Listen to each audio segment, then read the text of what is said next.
You're about to hear never-before-released cold case confessions recorded during recent in-custody interviews with Matthew Mueller, the serial predator who kidnapped Denise Huskins and has now confessed to decades of similar home invasions and sexual assaults.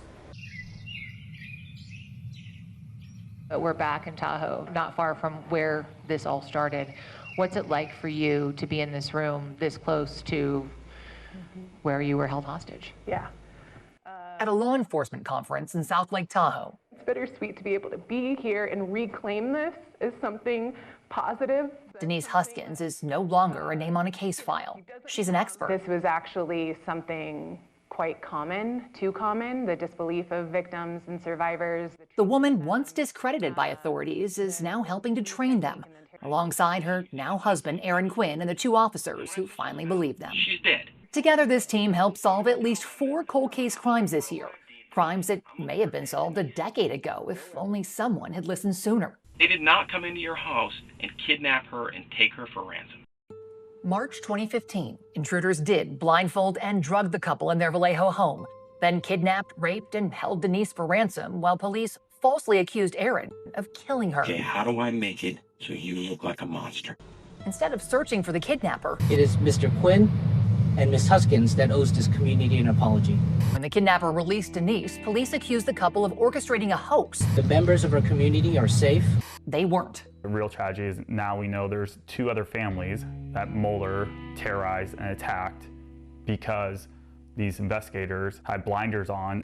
2 months later, their attackers struck again in nearby Dublin, California, leading police to Matthew Mueller's Tahoe cabin, where he held Denise captive, and where then rookie detective Misty Caruso found the crucial evidence. And my heart stopped, and I was like, oh my God, like she has long blonde hair, and I have goggles with, literally it was one strand of blonde hair that I was like.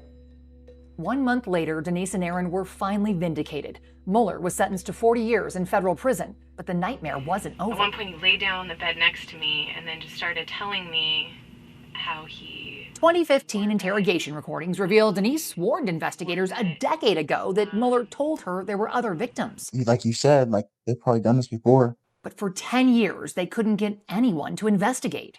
It's terrifying to me to think of how many victims there might still be out there that are living in fear.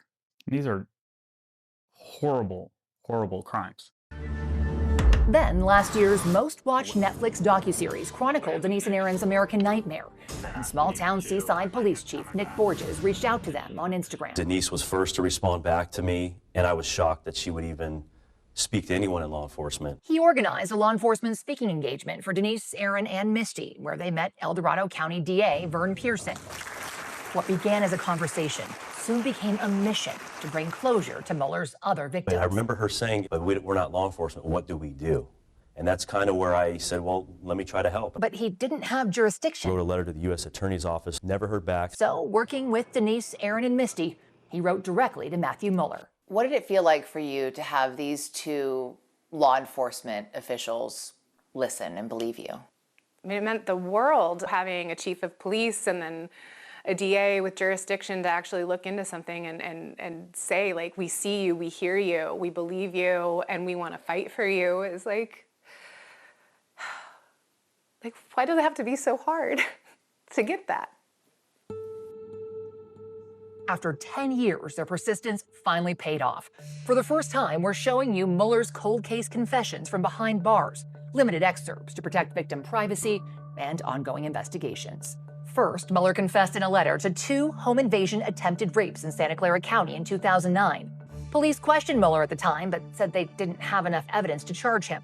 Despite similarities to Denise's case 7 years later, they never reopened those cold cases or retested Mueller's DNA. It's fair to say that both law enforcement agencies in our county that handled these rape cases in 2009 and the DA's office, there are things that we would do differently and do better today. That's because of the Quinns.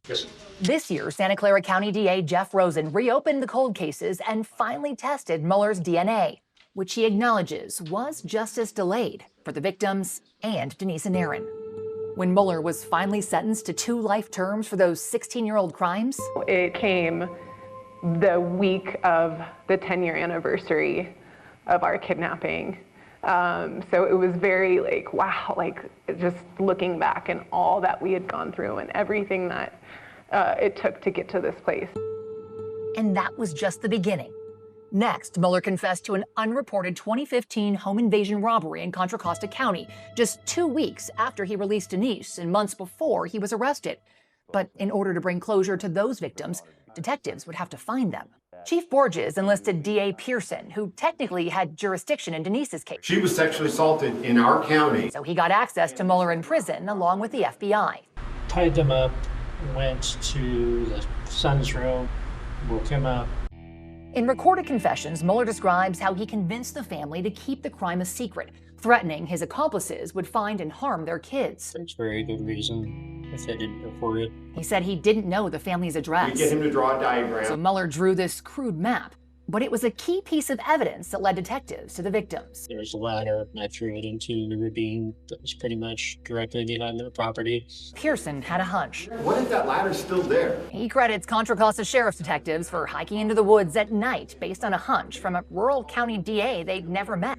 About 2 hours later, I get a text pictures of this ladder from a crime that had never been reported that took place 9 years earlier. Contra Costa DA Dinah Becton stresses this one wasn't a cold case. We had no knowledge that they had suffered this horrible crime. They found the victims still living in fear from a crime that wouldn't have even been investigated without Denise and Aaron and the officers who finally believed them. Mueller got another life sentence, but his confessions didn't end there. One of the most striking things is finding out how young he was when he started.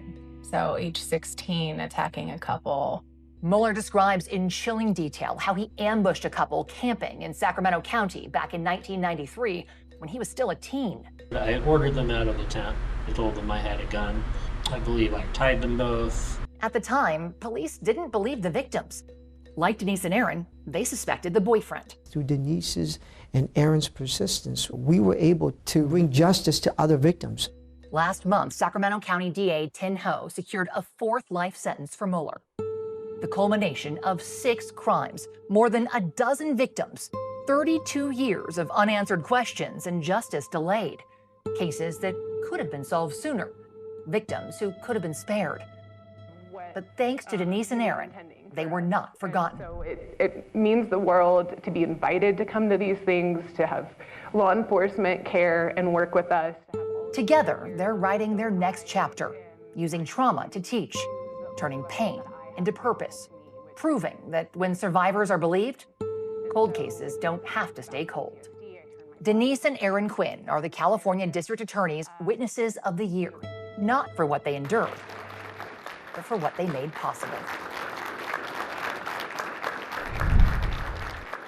Denise and Aaron are now working with law enforcement to sponsor legislation that they hope will address some of the failings highlighted by their case. For instance, Denise's rape kit wasn't even tested until this year. They'd also like to see every officer get better training on how to work with victims and suspects to help solve crimes. You know, Denise and Aaron, I can't thank you enough.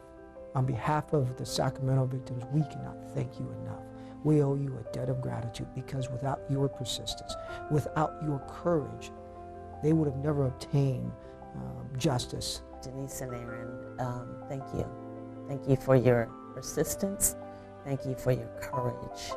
And thank you for continuing the fight to be able to not only bring justice and closure for yourself, but to make things better in the criminal justice system. I'm sorry. And thank you.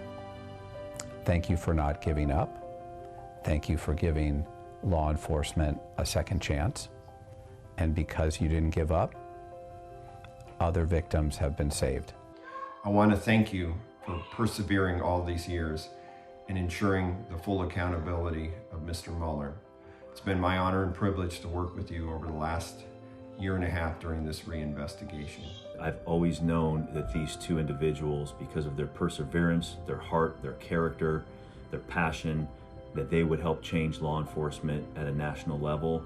And every single day you see them doing that. They become extreme advocates for survivors, And to receive such a prestigious award like this, there's no two people more deserving than they are. What you survived, what you endured, it's beyond words. But what truly sets you apart is the way that you've turned your pain into power. Your perseverance through trauma, through doubt, through every obstacle has inspired not just people that are closest to you, but people around the world on so many different levels.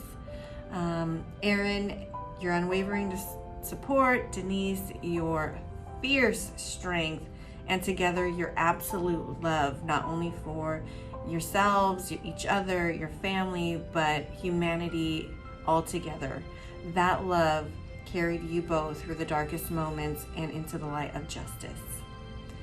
Your courage helped bring truth forward, and your voices are helping protect others. From the bottom of my heart, and on behalf of every survivor who feels a little less alone, congratulations.